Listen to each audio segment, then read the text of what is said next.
देखिए, ये जो कंडीशन अब केस बन रहा है कि ये जो दूसरी वाली या समझो कि आके आपको डिस्टर्ब कर रही है, वहीं जाके आत्महत्या करूँगी, मरूँगी या हमको जैसे भी हो रखो, अपना पहला बीवी छोड़ दो, ये जितना सारा बात आप बोल रहे हो और उस फ़ोन कर के आपको परेशान करती है, ब्लैकमेल करती है, डराती है, मर जाएँगी, मर जाऊँगी, आत्महत्या कर लूँगी, तुमको दोष लग जाएगा। देखो, सबसे पहला बात है कि न्याय धर्म तो ये कहता है कि जिसको आप अग्नि में साक्षी रख के शादी किए हो, वो धर्म पत्नी है, वो पहला, ठीक है। शनि 7.5 और महादशा में किसी ना किसी के माध्यम से तो कष्ट मिलना था, तो चलो इस नारी के माध्यम से आपको कष्ट मिल रहा है ना, और आप इस कष्ट से बचना चाहते हो और आप ना इधर रहते हो ना उधर रहते हो, उसका मानसिक पीड़ा में, नेचुरल बात है, जो आदमी इस ऐसे पीड़ा में, स्त्री पीड़ा में रहेगा, वो कहाँ से कमाएगा, कहाँ से खाएगा और कहाँ उसके ज़िंदगी में सुख मिलेगा, कहाँ से शांति मिलेगा, नहीं मिलेगा। देखिए, आपके कुंडली में शुक्र उच्च का है, बढ़िया, चंद्रमा से तृतीय में, लग्न से द्वादश में, यहाँ भी चलेगा, बढ़िया, मीन का शुक्र है, चलो आपके पास वो कैपेसिटी है, आप 2 क्यों 3 बीवी भी संभाल दोगे, मानता हूँ इस बात को, है ना। लेकिन धर्म का क्षेत्र क्या कहता है कि पहला बीवी धार्मिक है, वो पहला नियम है। बट दूसरा वाली, देखो आप बढ़िया, आपका मकर राशि हो तो दिलदार देंगे, हाँ, खिला रहे हो पिला रहे हो, उसका बच्चा को भी देख रहे हो, बढ़िया बात है। लेकिन ये जो परेशान कर रही है, इस परेशान से निकलना चाहते हो, बाहर आना चाहते हो, तो अब देखो, आप अगर वहाँ बैठ के रोगे तो निकल सकते हो क्या? नहीं। दूसरा, अगर मैं आपको बोलूँगा कि ये मंत्र करो, ये पूजा करो, ये पाठ करो, हो जाएगा, वो कभी किए नहीं हो, शहर में ज़िंदगी चला गया, तो पूजा पाठ कहाँ से सीखोगे? वो तो आपको पता नहीं है। या तो किसी पंडित को हायर करो, या फिर यहाँ पर 9 दिन का अभिगुप्त नवरात्र में आके साधना करो, या फिर श्रावण का महीना है, इसमें आप अपने वहाँ पर किसी भी शिव मंदिर में 1 महीना का अनुष्ठान करो कि हे भोलेनाथ, मेरे को इस प्रकार का नारी पीड़ा से मुक्ति दो, शांति करो, ठीक है।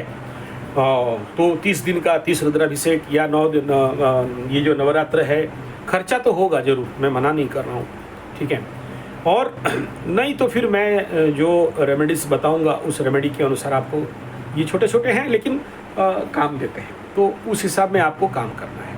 लेकिन मैं बता दूं आपको कि अगर आपके ज़िंदगी में नारी जनित प्रॉब्लम लाइफ में आया है, तो अकेले तो नहीं होगी ना, उसके पीछे और भी कोई होंगे, वो अकेले नहीं दिख रही, उसका बैकअप में तो कोई ना कोई है, जिसके कारण आपसे पैसा ऐंठने का या आपको टेंशन देने का। तो ये जो मैं चाहिए तो मेरे हिसाब में चलो, ठीक है। अगर आपको पैसा नहीं चाहिए और तो मेरे हिसाब में चलना पड़ेगा, मैं जैसे चाहूँ ऐसे करोगे। अगर मैं चाहिए तो मेरा सुख देखोगे ना, मेरा दुख क्यों देखोगे, मेरे को परेशान क्यों करोगे? ये जो प्रॉब्लम वाला बात कर रहे हो ना आप, हाँ, तो ये ऐसा है कि ये 7.5 का इम्पैक्ट से और शनि महादशा का इम्पैक्ट से है। और मैं कहूँगा कि सबसे पहले ये नवग्रहों का शांति करा लीजिए, और जो मंत्र दे रहा हूँ उस मंत्र का जाप करना है, और जो चीज़ दूंगा उसको भी आपको धारण करना है। फिर ऑटोमेटिक आपके अंदर वो स्थिति, वो एनर्जी नेचुरली जब स्लो डाउन हो जाएगा, तो इस प्रकार के शुक्र जनित, नारी जनित पीड़ा में नेचुरल आपको मतलब एक रिलीफ, एक शांति मिलेगा और समाधान भी मिल जाएगा। डोंट वरी, समाधान हो जाता है, ऐसा प्रॉब्लम बहुत दिन तक नहीं रहता है, ठीक है। इसमें चिंता का कोई विषय नहीं है। लेकिन इस समय क्योंकि आप पीड़ित हो और ऐसे आपको डरा रही है, आत्महत्या कर लेंगी, ये कर लेंगी, वो कर लेंगी, और आप ऐसे तो मकर राशि वाले हो, तो हृदय थोड़ा सा नरम और हृदय लेवल पे थोड़ा सा कमज़ोर रहता है, किसी नारी का दुख नहीं सहन कर सकते, और इसके कारण बाकी लोग भी इनके ऊपर थोड़ा सा प्रेशर डालते हैं, महिलाएँ स्पेशली। तो मैं सबसे पहला तो ये कहना चाहूँगा, एक तो ऐसे महिलाएँ जल्दी समझती नहीं, ठीक है, दिमाग में एक बात घुस गया है तो घुस गया है, ठीक है। तो इनके लिए जो आवश्यक ज़रूरी है कि आप उनको समझा दो, बुझा दो, ये समझने बुझने वाले में से नहीं। तो नेचुरल बात, दूसरा रास्ता यही पड़ता है कि देखो, उसके नाम पे नहीं, आप अपने ग्रहों को ठीक करने के लिए रेमेडिकली आपको रेमेडी करते करते चलना है।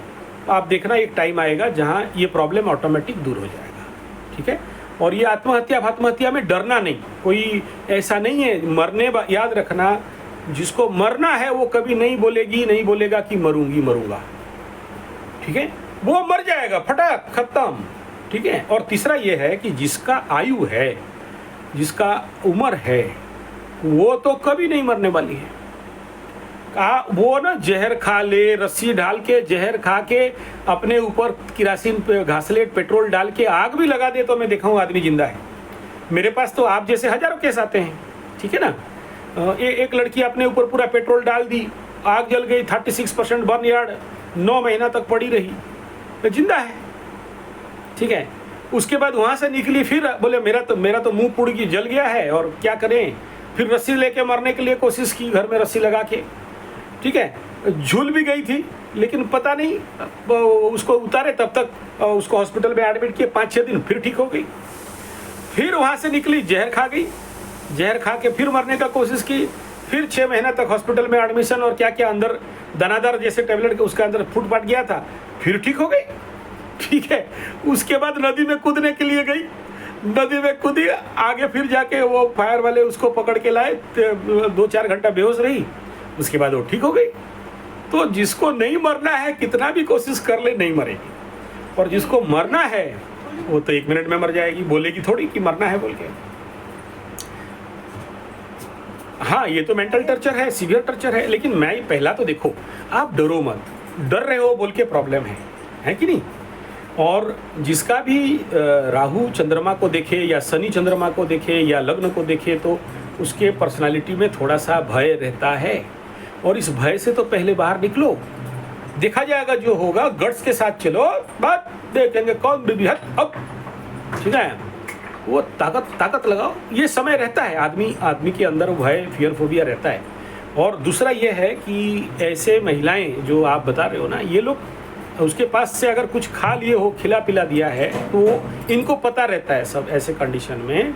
तो वो क्या होता है ना, वो मेडिसिन ऐसे दिया जाता है, पता नहीं चलता है। मैं नहीं कह रहा हूँ तंत्र मंत्र, एलोपैथी मेडिसिन ही है, तो केमिकल मेडिसिन है, जिसको खिला देने से आदमी के अंदर जो पावर ऑफ स्ट्रेंथ है ना, इनर स्ट्रेंथ, वो घट जाता है, ठीक है।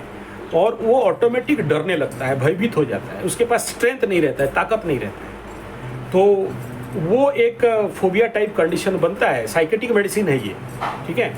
और तो वो ना खाने के साथ या पानी के साथ या ऐसे कुछ किसी अच्छे आप जो बहुत लाइक करते हो उसके साथ मिला के आपको खिला दिया, तो आपके अंदर उस प्रकार का होता है। जितना डर के भागोगे उतना ज़्यादा वो डराएगी, ठीक है। डरो मत, अबे मैं तो रखने के लिए तैयार हूँ, तेरे को क्या टेंशन, आजा, ठीक है। लेकिन एक घर में नहीं रख सकते, क्योंकि आप भी छोड़ना नहीं चाहते हो, वो भी छोड़ना नहीं चाहती है। भाग के कभी जीत नहीं सकते हो, भागना नहीं है, सामना करो, ठीक है। और मैं ये कहूँगा कि टेक्निकली एक पेन पेपर लेके बैठो और उसको हर चीज़ को लिखो, उसको लिखने दो, बोला लिख तेरे को क्या फ़ायदा है और नुकसान क्या है। उसको अगर एक बार समझ में आ जाएगा कि फ़ायदा क्या नुकसान है, हो सकता है समझेगी, नहीं समझेगी तो फिर नहीं समझेगी तो हाँ। तो 21 साल से कहाँ थी तुम, 21 साल से वो कहाँ थी, 21 साल तक कहाँ गई थी। अभी आके बोलेगी कि बीबी को छोड़ दो, क्या मतलब हो गया उसका। वो पॉसिबिलिटीज़ नहीं, वो पॉसिबिलिटीज़ नहीं। आप समझते हो, इतना काफ़ी है। बहुत धन्यवाद कि आपका दिमाग में इतना होश है कि आप समझते हो क्या न्याय है, क्या अन्याय है, क्या गलत है, क्या सही है। वो बहुत अच्छा बात है, निकल जाओगे, चिंता मत करो, ठीक है। और आपको डरने का भी और भी कारण नहीं है, क्योंकि गुरु आपके लग्न में बैठा है, इस कंडीशन में भी अच्छा है, ठीक है। तो गुरु बाबा जब लग्न में रहते हैं तो ऐसे समस्या से बाहर निकालते हैं। और आपके पास ताकत भी बहुत है, मंगल तृतीय स्थान में पराक्रमी बन के बैठा है, तो आपके पास पराक्रम है, बहुत ताकत है, बहुत बहुत कॉरेज है, आप डेयरिंग हो, उसके लिए भी आपको चिंता नहीं करना है, ठीक है। हाँ, केतु लग्न में बैठने से कभी कभार सोचने समझने का ताकत को घटा देता है, ठीक है। तो वो रहता है, उसके कारण आपको निर्णय लेने का कैपेसिटी, केतु का दिमाग नहीं है, ठीक है। तो निर्णय लेने का क्षमता कमी हो जाता है कि कहाँ जाएं, क्या करें, क्या ना करें, किंग कर्तव्य विमूढ़ द्वंद्व ऐसे आदमी का जिंदगी में आ जाता है। बट मैं कहूँगा वरिड होने का कोई कारण नहीं है, आप ये सब से निकल जाओगे। एक रास्ता और बता दे रहा हूँ, अगर आपको कोई वहाँ पर कोई गुरु मिल जाए जो थोड़ा सा पूजा पाठ जब तब जानता है, उसके चरण में जाके गुरु नहीं, मैं तो गुरु नहीं हूँ। अच्छा, चलिए। सोचो, मर जाएगी, क्या करोगे मरने से? किसी को रोक सकते हो? नहीं रोक सकते। और मरने का डराने से डरो मत, बोला मर। दूसरा ये है कि देख, अगर मेरे साथ रहना चाहती है तो ठीक है, मेरे को न्याय और धर्म में रखना है। मैं अगर किसी बीवी का किसी नारी को रुलवाऊं